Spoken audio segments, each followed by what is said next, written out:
What did you think of the sending off? What was Kieran Clark up to? Well, listen, it's his starting position. He doesn't realise the danger. He's found himself wrong side, and it's one of them where you either let him go in and score a goal, or you take him down and hope to get away with it. He did neither. Yeah. Took him down, got the red card. I thought it was well deserved. And it gives Newcastle a massive, massive task. 9 minutes into the game, down to 10 men, and they've got to try and, one, survive, which they did for quite a while, but also to go in the lead. I think it shows the spirit that Newcastle have at the moment under Eddie Howe. But all in all, it was a deep block. They were playing on the break, and Norwich definitely deserved a draw, and if not, a win. Well, I mean, Newcastle still winless. Norwich trying to make some kind of headway in the Premier League, but it's going to be mightily difficult for both. Eddie Howe and, of course, Dean Smith spoke after the match. Let's dip into what they said.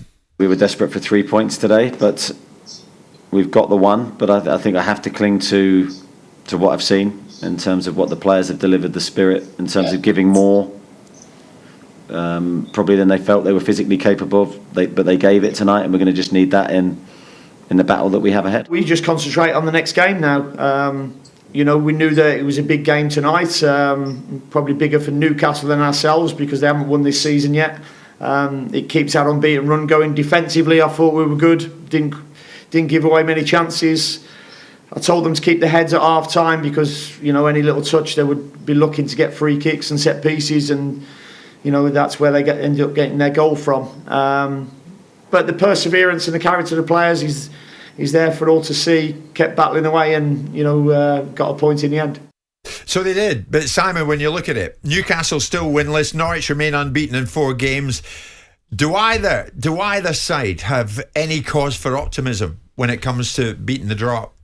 Yeah. I mean, obviously, Norwich have recovered slightly. I mean, I made the fatal comment of saying that Pukki needs more chances to score a goal, and he goes and scores a worldie yesterday. Yeah. I thought that would be damaging for Norwich because they don't score enough goals.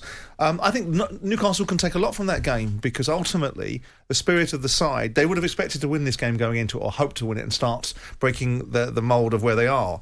To go down to 9 men and to play in a game with such pressure upon them, such expectation, and still come out with a point is probably a little bit more compelling than people think it is.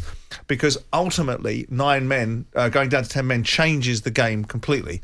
And atypically, when teams go down to a reduced amount of players on the pitch, they tend to get put to the sword. Yes. Yeah. And in this instance, Newcastle had the wherewithal to ride out the storm, go in front, and hold it to the 80th minute. So I think the Newcastle can take something from it. Now, you look at the other sides in front of them, and Norwich, okay, they're on a decent run of form. I still believe, and there's no bias in this situation, that Norwich will come up short, and Newcastle may too. But I just feel that there's a better opportunity for Newcastle because I think they'll have more of an innate ability to change it in January than Norwich will. Yeah.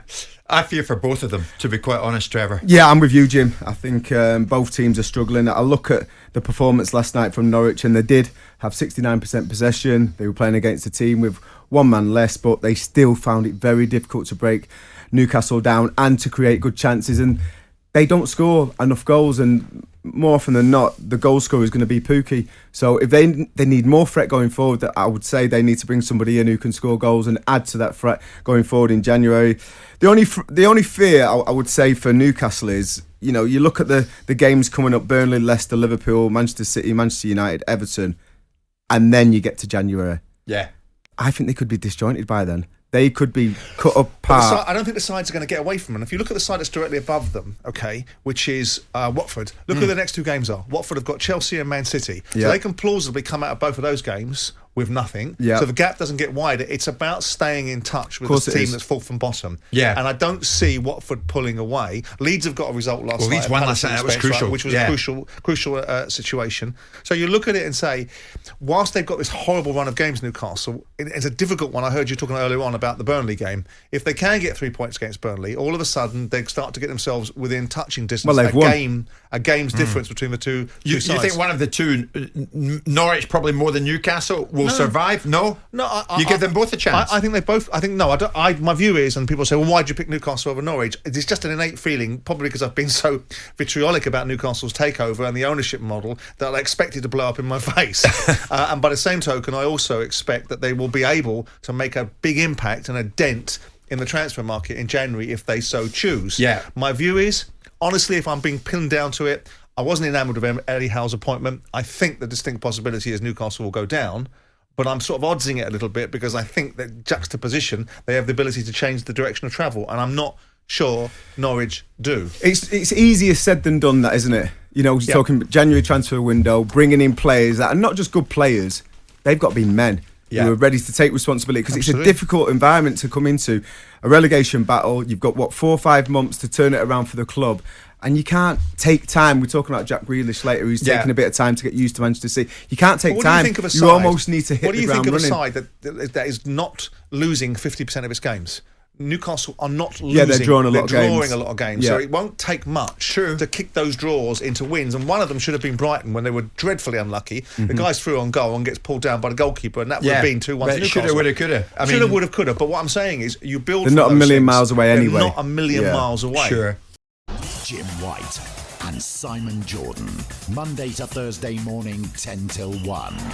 On AM, on DAB, via the talkSPORT app, and on your smart speaker. talkSPORT.